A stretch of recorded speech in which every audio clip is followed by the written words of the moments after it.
My entire professional life, especially in the post 9/11 era, has been characterized by a deep respect for law enforcement. Second only to the military, cops are my favorite people. But sometimes the hype that comes with an arrest can really put a bad taste in your mouth. And maybe the worst example of that ever was the so-called homegrown terrorists arrested last week in Miami.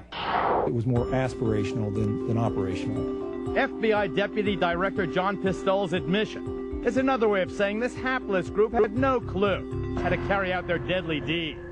As several have commented about their so-called plot to blow up the Sears Tower in Chicago, that they couldn't even find the local Sears department store.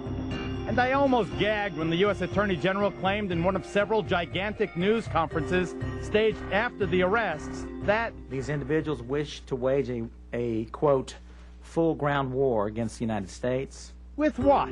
Their walking sticks? As the indictment makes clear, they needed help acquiring everything from machine guns to rental vans.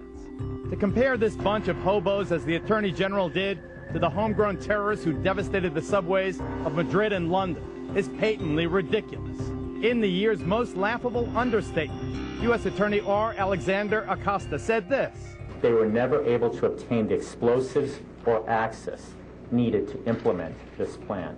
Well, since they had neither weapons nor plans nor any apparent ability to obtain them, I wonder how much of their grandiose scheme was actually planted in their empty heads by the government informant.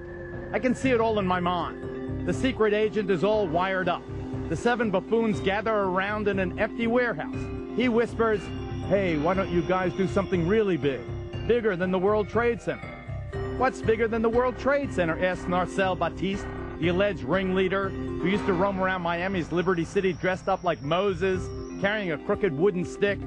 "Why don't you blow up the Sears Tower in Chicago?" "Where's that?" "Turn left at Detroit and look up." Give me a break. Homegrown terror is a very real threat. But the local Cub Scouts could have busted this very unmagnificent 7.